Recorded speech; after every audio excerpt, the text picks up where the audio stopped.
Hi. Hi, are you sure this course is just for 2499? Yes, and you know this is the only course with this expertise across the world. No way! Yes way. Don't delay. Enroll now. Geeks learning together.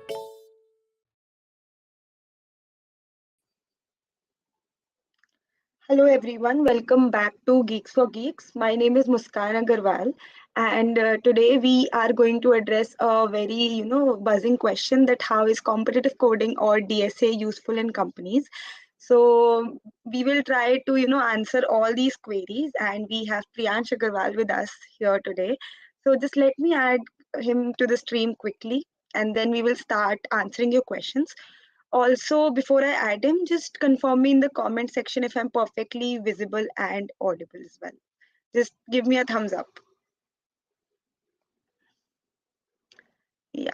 I'm looking on the comment section. Please give me a thumbs up if I'm perfectly visible and audible. Last time there was some glitch in, I think, LinkedIn wala stream. So just tell me if we are perfect there as well.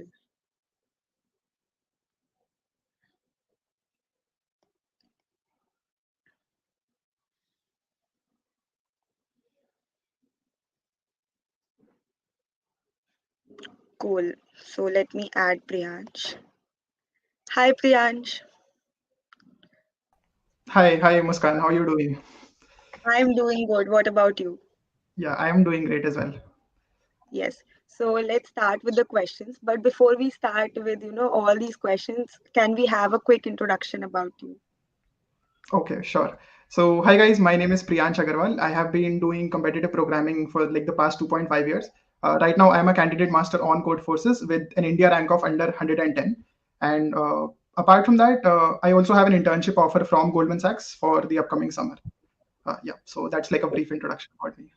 Yeah, that is really great. So firstly, I want to start with asking a question that some people say that DSA is important, some people say that competitive coding is important. So what is the difference between the two? Like, what else do we have to do? Like, if I'm supposedly doing DSA, so what excess do we have to do to become a competitive coder? I think you don't have to do anything extra in order for you to be, called or labeled as a competitive programmer, right? Yeah. But there is like a subtle difference between doing DSA only and, and getting into competitive programming. So I'll tell you what the difference is.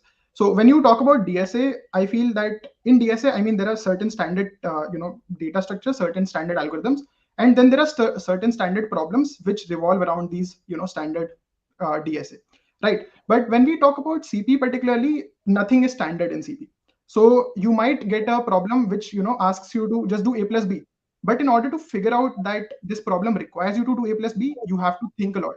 So and when it comes to CP, it has DSA as its subset. So like if you are good in DSA, when you're solving problems in competitive programming, it will be very easy for you to sort of come up with solutions and use those DSA, right? But when you talk about actual, just simple DSA, it is more about solving standard problems. For example, if I give you that these are the 200 problems that you need to do in order to be very good at DSA. Let's say you do all of these 200 problems, but then the next day, if I give you a normal, very simple CP problem, you might not be able to do it, because doing CP and being good in CP requires a certain level of problem solving skills. I don't think doing just DSA develops that problem solving skills, because essentially when you're doing DSA, you're sort of mugging up a lot of things. Like if I tell you that this is Carden's algorithm, you just mug it up and you just vomit it out in the interview. That's what happened. That what happens in the interviews. But when you talk about CP, nobody is going to tell you that this problem uses Carden's algorithm. You have to look at the problem, then reduce it to a form so that Carden's algorithm can be applied here, right? So that is how CP is different from DSA. So, without any further ado, let me ask the very common question, that how is competitive coding or DSA useful in companies? Because the first round is DSA or CP. So, how is it useful? Where do we use it? I think there are like two parts to this question. One of them is how is CP or DSA useful in the hiring process, and the other part is how is CP actually useful when it comes to working in companies, right? So I'll answer the first part of the first section of this, which is how is it useful in hiring, right? So like I said, if you're good in CP, you will be able to use all the DSA knowledge very efficiently. For example, if there is an interview scheduled and you get a problem, right, and this problem is completely new, but it revolves around some standard DSA. Now, if you're a good competitive programmer, for you to figure out that a certain certain DS or a certain algorithm is applied here, it will be very easy for you. But if you've just done DSA, it might be difficult for you, but I'm not saying that you won't be able to do it. You will be able to do it, but a good competitive programmer would always have an upper hand here, right? So this is about the hiring process. But when it comes to actually using CP in the companies, I don't think there is as such like a practical use of CP. It is just that you get very good at applying things that you already know. For example, if I tell you that there are certain tools that you have to use, I give you 10 tools and now you have to solve a problem using these 10 tools. So if you're a good competitive programmer, for you to figure out which tool has to be used where, it will be very easy for you. But like I said, I don't think there is any practical use. Nobody's going to ask you to find the path from grid, I mean from the top left to the bottom right. Nobody's going to do that in the companies actually, right? So yeah, I don't think there is any practical use of CP. But it can be disadvantageous to certain students, because I see a lot of students, doing development in first year. Like since I've seen like schools say students have started doing development and everything. So maybe like it is like I can see a lot of my friends who are really good into development but not that good into DSA and competitive coding, and they're not able to clear the first round despite being very good, having good skills, right? So what Okay. about that? Like it can be a disadvantage as well, right? Fine. So when you say that somebody is very good in development, you need to specify what is the tech stack that they're good in. So let's say you tell me that somebody is very good in development, but now development is not like a general thing, right? There are like a lot of sections in it. Somebody is very good in Flutter, somebody is very good in web development, right? But now if you tell me that your friend, let's say, is very good in web development, is let's say very good in React. But now if I tell you that I am hiring this person, but he or she is never going to use React in his entire lifetime. So you tell me whether hiring that person would be a good decision or would not be a good decision, right? So I mean, it's like a rhetorical question. Obviously, I don't want you to answer it particularly, but yeah. So if you look at this whole thing, and if I tell you that there is a person who's a very good competitive programmer, so being good in competitive programming almost always implies that you will be able to learn things very quickly, right? So if let's say somebody is working on React for the past 5 years, we cannot say that if we are going to use anything other than React, let's say we are working on Flutter now, right? So I cannot guarantee that this person who's been doing React for the past 5 years will be able to adapt to it, right? So that is one thing I do feel that it is kind of disadvantageous for the students who have been doing development for a very long time. And the thing is that not all the companies hire just on the basis of DSA. So there are like a lot of startups which just focus on your development skills. And I'll tell you a very good reason for this. So let's say I have my own startup and I want somebody to work on a certain tech stack for the next 2 or 3 months. So I would want to pick up somebody who has been doing work in that tech stack for like a considerable amount of time, right? I wouldn't want to pick up a competitive programmer जिसको मुझे train करना पड़ेगा, right? I would not want to pick up somebody like that. So it totally depends on the company you're applying for. And just a minute. Yeah. So there was like a lot of background noise. Yeah. So it totally depends on the company you're applying. And I do feel that this is like disadvantageous in certain cases. And like, let's say, you're a good competitive programmer and now you're applying at a startup. So now you are at a disadvantage, right? The startup company won't be like, इसको बहुत अच्छे से CP आती है, let's hire him, we'll teach him. ऐसा नहीं होगा ना? So that's the thing. I feel there are like both sides of the coin, and this is how the whole thing works. Yeah. Yeah, and like I've seen in my college as well, like there are a lot of companies who hire, like they say that, make a project, this project, maybe like whatever role you're applying for, and they select on the basis of that particular, project that you make. So there are companies are adapting this new way as well. So yeah. Also, I wanted to ask you, has CP ever helped you in development? Like, have you ever seen that, because of CP, I'm able to solve this particular question, development? I think I haven't really done a lot of development as such till now. So, and I mean, I have done some development, but whenever I, tend to do development, I sort of, get really bored that I have to just, Google stuff and then sort of do it, right? So I do get bored, but I feel when, I am doing development, I am sort of, even thinking along those competitive programming lines. Like if I have to get some, I have to use some API to get some data, I would want to, try to do it most efficiently. I would not be, trying to do it for the sake of doing it. So that's one mindset that I have when I'm doing development, and that's just because of CP. Yeah. Right. So CP, you started doing it from college days or like from your school days only? Like, tell us about your coding journey, basically. Right. So I started at the end of my second semester, at the end or in the middle of my second semester. So yeah, I started in college. Uh, so yeah, since then I have been doing CP only. I haven't really done a lot of development or any other thing. So this gets to me, a very common question. Like for a fresher who has just entered college, what will you suggest? Ki development kar lo ya CP kar lo? Because both of them needs practice. It's not like ek semester ye kar liya, ek semester ye kar liya. So what will you suggest? Okay, so it again depends on your interests. So let's say you come in college and let's say you start with CP, or let's say you start with just normal DSA, right?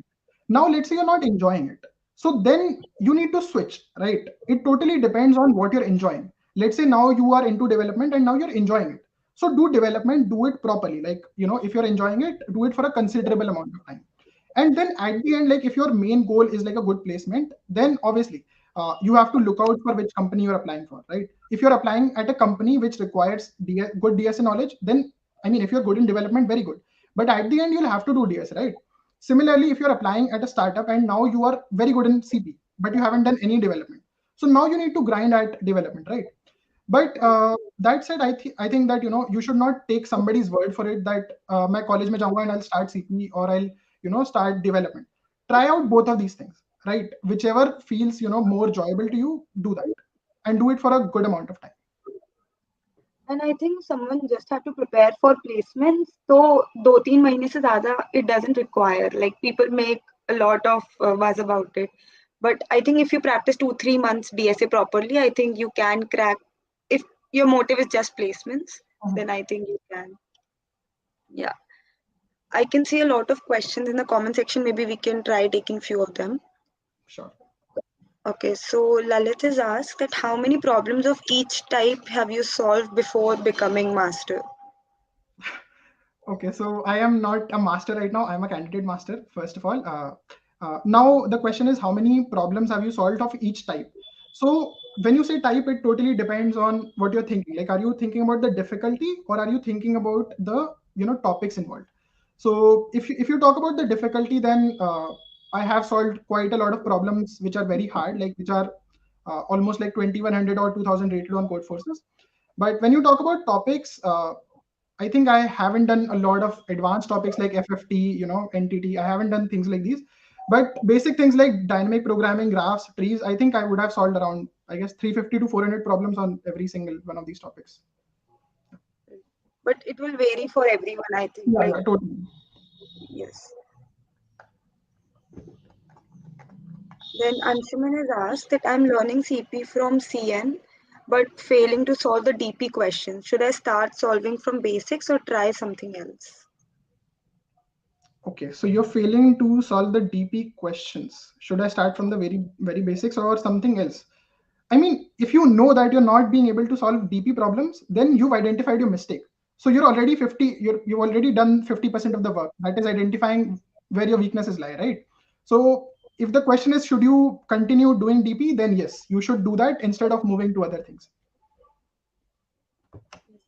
And many people ask that, is seeing a solution a bad thing? So what do you suggest? If I'm not able to solve a question for suppose 30 to 45 minutes, then should I see it or no? Okay, so that's kind of subjective as to when you are looking at the solution. Let's say you read the problem and you then look at the solution, then it's obviously a bad thing. But now let's say you've looked at the problem, you've identified the mistake. I think I lost my internet. Is it Yeah, fine your now? video is, yeah, it's fine now. Okay, sorry. Yeah, so like I was saying, it totally depends on the amount of time that you're spending on the problem before looking at the solution. Let's say you try the problem and you look at the solution within the first 5 minutes.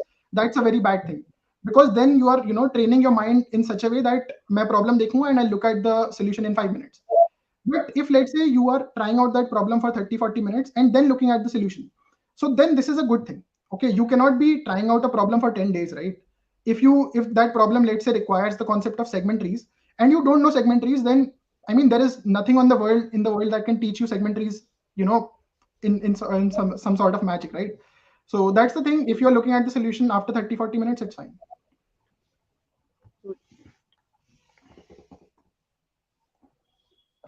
When Chetan has asked that, okay, he's in DTU first year and he want to purely go into tech companies, and he just started coding last month.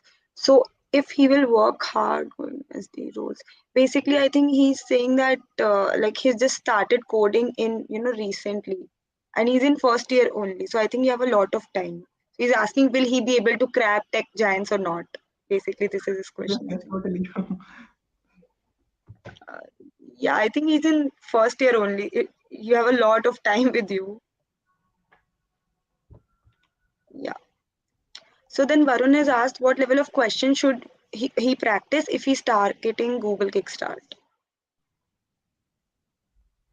Okay, so if you talk about Google Kickstart, again, there are 4 problems in it. Problem A, problem B, problem C, problem D. So it depends on what your current level is and what you're aiming at. So let's say you are aiming at problems A and B. Then trying out code forces A, B, and C should be fine. If you're aiming the first 3 problems, A, B, and C on Kickstart, then I think trying out the first 4 problems in every Div 2 round should be fine. And if you're aiming the last problem, then even the very high rated people are not able to do the last problem. So it totally depends on your experience. Like if you've had a good amount of experience in CP, then you will be in a good position to crack that problem. But it's totally, it depends on who's setting the contest. If the contest is very tough, then I can't really say which problem should you practice. Then Aman has asked that suppose he's not able to do any question, like suppose that is a totally new question. So how do you work upon the logic? Like how does it start?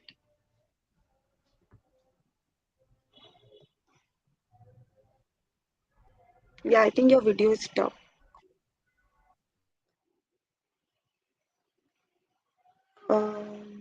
Just 1 second.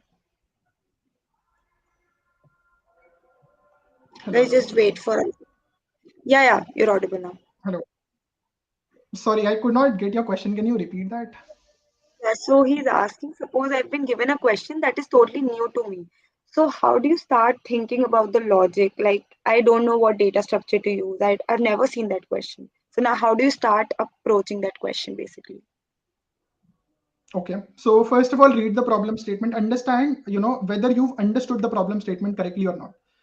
So for that, first of all, read the problem statement. If you're still unsure as to what the problem means, read it again. Now, let's say you are done with the reading part. Look at the sample test cases. Understand that what you understood till now, whether it is correct or not, right? So that's the first thing. Apart from that, just after you're done looking at the sample test cases, look at the constraints. So let's say the constraints tell you that n is less than something like 20 or n is less than 10.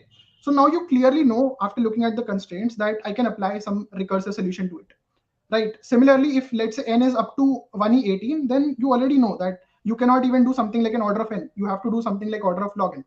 Right. So that is the first thing that you should do. Looking at the constraints will narrow down a lot of things for you. Let's say you are thinking in 10 different directions. Now you look at the constraint and now you feel that the 9 out of these 10 are just useless because they won't fit in that time limit. So then you've reduced your approaches to, let's say, 5 or 6 approaches now. Right. After that, you need to understand, you need to try to model this problem in terms of what you already solved in the past. So let's say you're looking at the problem and you realize that I can use the concept of nap snack here. Right. For this, you'll have to read the problem statement properly and understand it properly, and then you will have to try to model it in terms of what you know. Right. So that is the main thing. And apart from that, this whole logic thing comes with experience. So there's nothing fancy about it. Yeah, I think you should practice more and more, and that is how like you will be able to recognize what to use when. Right. Then people are asking that should we start competitive coding after completing data structures? Basically, is DSA a prerequisite for CP? No, DSA is not a prerequisite for CP. When I started CP in my second semester, I had no knowledge of any data structure. So, and I can tell you from my experience that when you're starting out in CP, the first few initial problems that you'll encounter will never require any DSA. So let's say you talk about code forces A and B problems. These are problems which don't require any DSA. This just requires your presence of mind and some implementation skills, right? So I don't think you should be doing DSA if before starting CP if CP is your main goal. Then Konark has asked that what will be the best way to understand an editorial or solution of other users? Best way to understand, if you can. I don't know how to answer that. That's like a very open-ended question. Yeah, maybe he's asking like when should we see an answer? Like we've already answered that particular question. Like after you should try it first and then uh, like see the editorial. Then what is your opinion about Java and CP, which is best for product-based companies? I mean, the language in which you are most comfortable, that is the best for you. So yeah. This is like a very common question. I see this in every webinar. I was waiting that question to come. Then Karthikeya has asked, when should we start solving lead code? In what year, maybe? What year? I think you should only do lead code just 3 months before your internships, or internships or placements. Or like if you feel that you're not a very fast learner, then you can probably start 6 months before. But I don't think there is any use of doing lead code, because it sort of just makes you mug up the solutions. So if you are just preparing for companies, then doing it 3 or 4 months before, that should be fine. But before that, I don't think you should do lead code if CP is your goal. Also, if like placement is your goal, then I think lead code is very important because companies directly ask questions from lead code. I was surprised, but then I'm like, yeah, this happens. So then he's asked, my current level is 1400. So what should be my strategy to reach 1600 at code forces, like topic and question ratings? Okay, so the very first topic that I would like to suggest is dynamic programming. I don't think you can reach expert on CF without knowing dynamic programming at a good level. I mean, you might get lucky in some contests that no DP problems are coming up and you are performing very well, but it is highly unlikely. So prepare DP very well. That is the first thing. And if you talk about practicing problems, the ratings of the questions, then it should definitely be, I think, around 1500 to 1700, not beyond that. Yeah.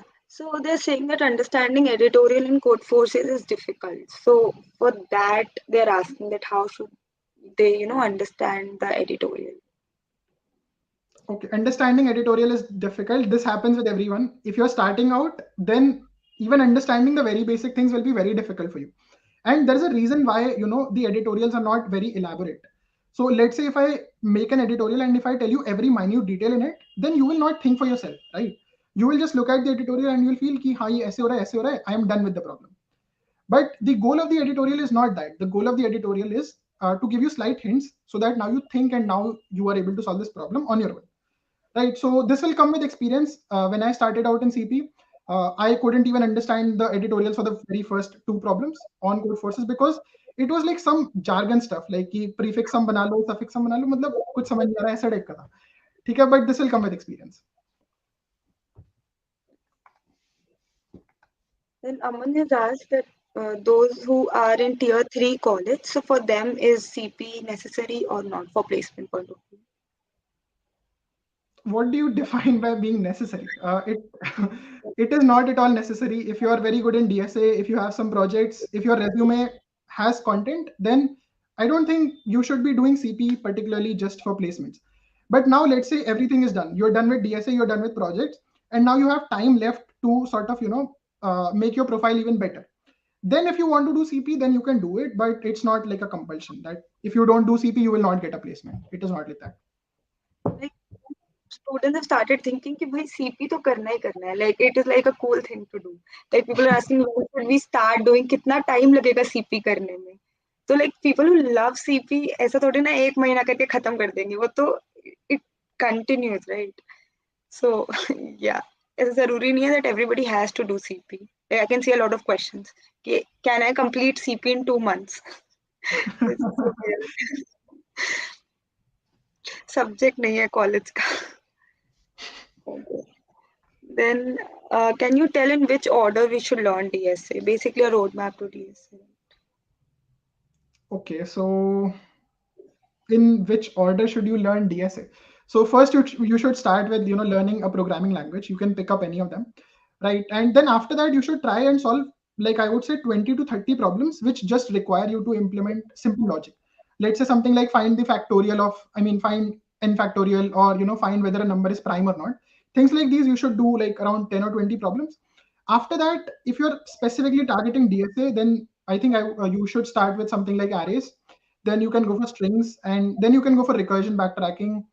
Uh, I think another topic just after recursion backtracking could be dynamic programming, because they're sort of linked. After that, you can do things which involve pointers and stuff like that. So things like linked lists, binary search trees, binary trees, and heaps. So I would suggest you do all the things that require pointers in one go, like linked list, binary search trees, all of this you do in one go. Similarly, when you're doing recursion, you do recursion, and then just after that you do dynamic programming, right? After this, you can try out graphs and trees, and at the end, I think you can try out bit manipulation. You can even do bit manipulation in the just beginning part. Yeah. Then Satyam has asked that how important is development, and is it true that development is not required if you are good at CP? Okay. So that's a good question. I think I can answer that. If you're not good in development and if you're very good in CP, I think you can get a good placement. But it depends on the companies you're applying in. If you're going to apply at a startup, nobody's going to care about your competitive programming skills. All they require is good development skills, right? So in my experience, like if you look at my profile, anybody on this earth can tell that this person has no knowledge of development, right? If you look at my resume, but still I have an internship offer, right? So if you're good in any one of these fields, it plays a good role. Like let's say you are very good in development and you're not at all good in CP, then also your profile will stand out. Similarly, if you are very good in CP, not very good in development, your profile again will stand out. So you have to decide for yourself. If you want to have a mixture of both of these, then you can do that. But if you want to be good in one of them, you can do that as well. Also, there are so many competitions. Like I can see a lot of companies hiring from hackathons. Like simply make a project, and I can see Mintra, I think, does that hackathon. There are so many hacks. So yeah, maybe if you're good at development, so maybe you can try participating in those. Then he has asked that what are the advanced topics that needs to be done that can be asked in interviews, placement point of view. Okay, good question. I think you should have some idea about any one of the range queries data structures.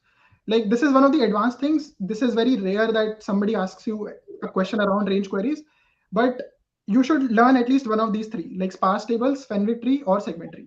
You should learn at least one of these, because then if let's say the interviewer is expecting you to do some range query efficiently, then you have a data structure in your mind. I can use a sparse table to do this. I can use a segment tree to do this, right? So this is one thing. And apart from that, I feel that not a lot of people give importance to DP with bit masking. So this is another advanced topic. I don't think this will be asked in a lot of interviews, but if this is asked in an interview, very few people will be able to answer it. So DP with bit masking you should definitely do. And I think, yeah, that's it. I don't think there is any other data structure which is very advanced which you should do. Many people are asking your code forces handle, if you can. My code forces handle. How come people don't know my code forces handle? Like Yes, you Priyansh guys 30. Okay, so yeah, my handle is Priyansh 31 December DEC. DSA. Cool. Yeah, they're asking that if this is your handle. Yes, okay. Yeah, This is yeah. your handle. Okay, how long it took you to learn app dev? Are you into app development? Even I can Yeah, see. a little bit. So I did some Android development, in my first semester, because I had a course which required me to do some app development. So I am not a pro at app development. I'm not like even an intermediate in it. I am a total beginner, a total noob. So I think I've done app development for around 3 or 4 months, not more than that.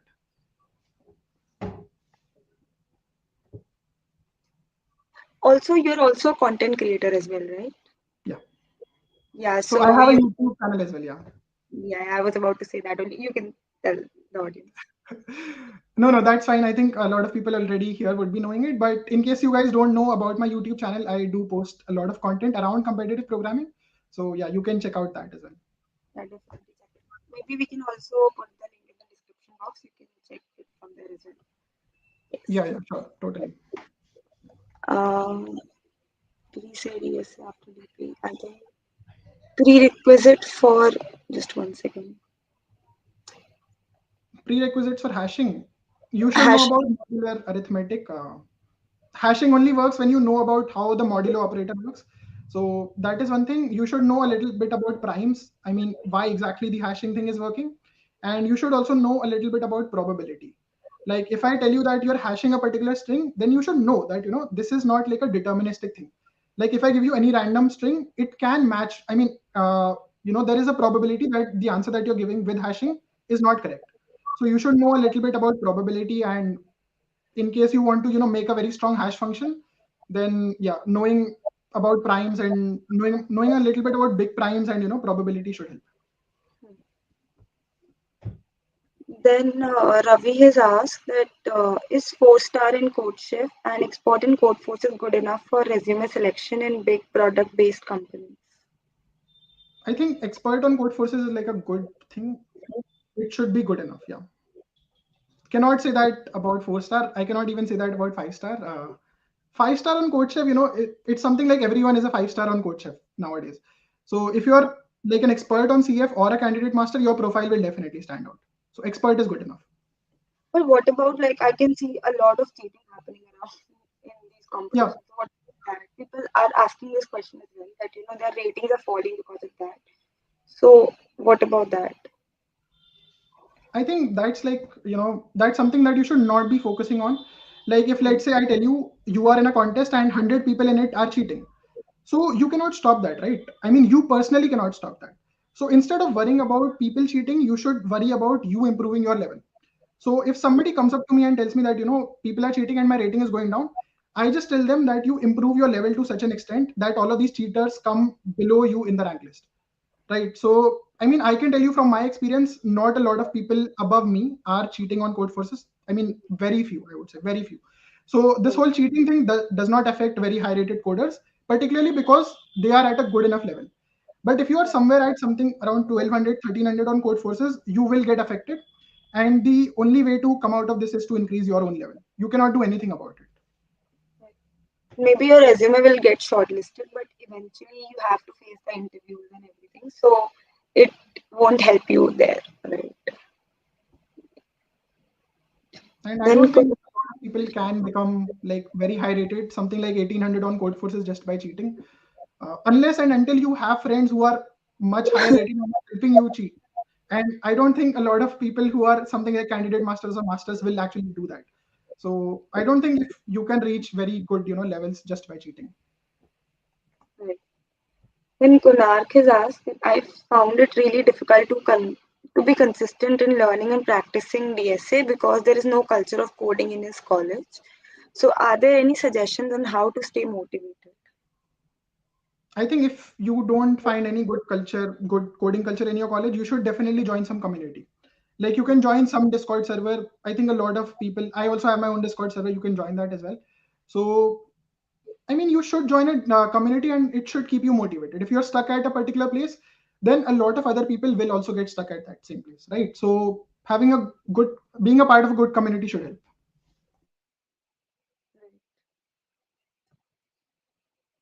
Then I think we've addressed most of the questions. I think mostly people are asking questions about competitive coding instead of why is competitive coding useful in companies. They've diverted from the topic. So, people are asking when are you joining Google? Are you joining Google? People are No, asking. I am not joining Google, so there is like a very sad story around that. Okay. And I think I also have this, discussed on my own YouTube channel, so you can check out that. But yeah, I won't be discussing that here. I think a lot of people already know you because they're asking questions, all the questions that are relatable and everything. But yeah. So nice, nice fan base. Also, introduction, guys, we have already introduced ourselves, so maybe you can just, watch this video afterwards.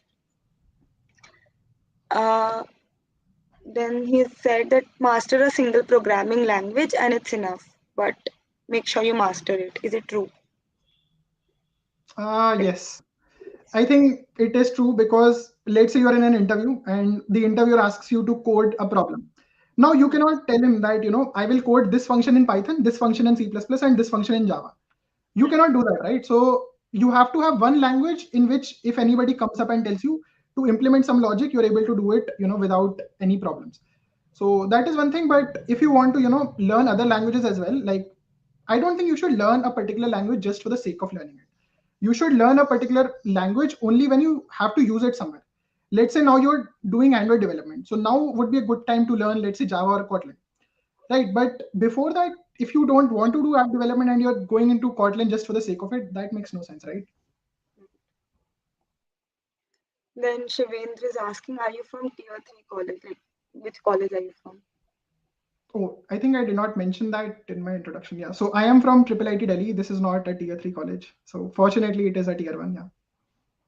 Are both of you from tier 3 college? I don't know if my college is tier 3, 1, 2. I don't think VIT is tier 3. Yeah. I'm from VIT Vellore. So for those of you who are asking, I really don't know. Like I tried searching on internet, but I don't know. Okay.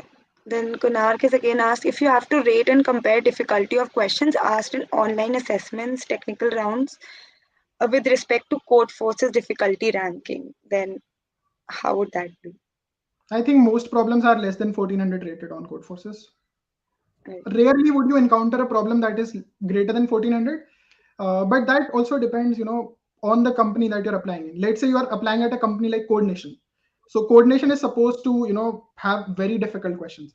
So in the interview itself, you can even get problems that are 2100 or 2200 rated on code forces, right? And that's like really very difficult. I don't think even 1% people in India would be able to solve these problems, which are this difficult, right? So you have to, decide. You have to look out for which company you're applying in. If you are applying in some general company, most of the companies would have questions that are less than, I would say, 1400. But just to be on the safer side, practice till 1600. Then people are asking about suggestions on graph. They find it really difficult. So how to get good in that? I think first of all, you should learn, some basic concepts like DFS, BFS, connected components, and things like Dijkstra, Bellman-Ford. You have to, first of all, look at these standard algorithms. I would not recommend you to just start with any random problem in graphs without looking at the standard algorithms, right? That said, I think if you want to practice, there is a very good resource called CSES problem set. So this has like a whole graph section, and it has a lot of standard problems, designed for competitive programming. So you can check out that. Okay. I think we have covered most of the questions. Guys, if you have any other question, we'll wait for another 10 seconds. You can just put it in the comment section and I'll try to take it up.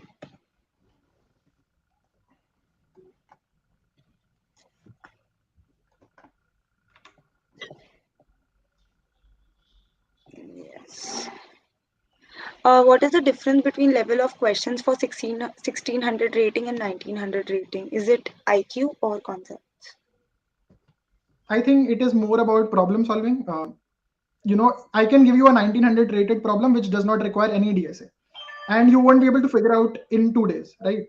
So it totally depends on the problem solving techniques and the skills. But as in, when the difficulty level rises, the use of advanced data structures will come up.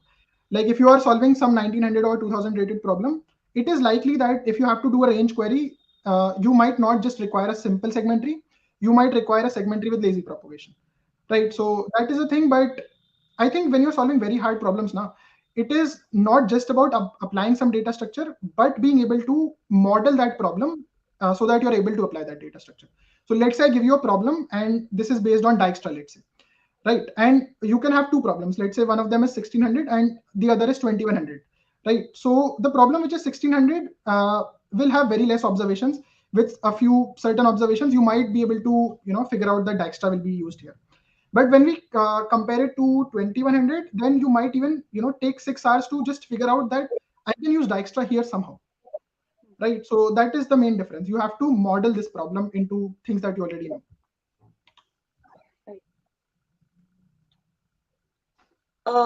Now the question that I can see are mostly the repetitive questions. We've already taken those up. So maybe you can watch this webinar afterwards. So yes, any other question, Priyansh, you want to take from the comment section? Let me look at the comment section.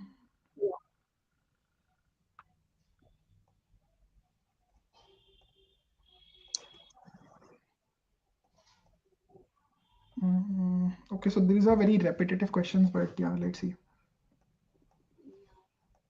How hard was your transition from pupil to candidate master?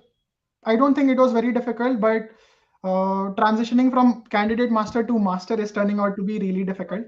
Like I have spent around, I would say 1.5 years, and I am still not a master. I have been a candidate master for the past 1.5 years. So yeah, I mean, it's just that, once you climb up to a certain ranking, let's say you're at India rank 200, right? And let's say there is somebody who's at India rank 30,000. So going from 30,000 to 500 would be easier than, going from 200 to 100, right? So that's the thing. Then he's asked that important algorithm for linear data. No, what is this question? I think important algorithms for data structures he's asking. He's already taken that question up. Like what is a roadmap to data structures?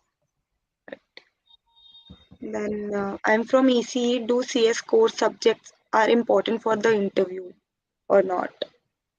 Again, depends on the company you're applying for. If you're applying for a core company, which, is like electrical in nature, then I don't think you would require any CS fundamentals.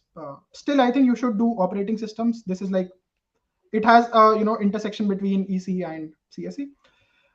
But if you're applying for a CS profile, then definitely you have to do CS fundamentals. You cannot, go in the interview and be like, I am from ECE and I want to get hired in a CS company. Hire me because maybe I am very good in ECE. This does not work. If you're applying for a particular profile, you have to be good in the tech stack or the requirements there. I think we have taken most of the questions. Thank you so much, Priyansh, for doing this. I hope it helps a lot of students. We went a little off topic, but but it was a really nice session. Even I got to, I'm not into competitive coding, so even I got to learn a lot. Thank you so much for doing this. Thank you so much for having me. It was really a pleasure, answering so many doubts. Yeah. Okay. Bye bye. Thank you. Bye bye. Thank you so much, guys, for joining. We'll see you in the next webinar. Bye.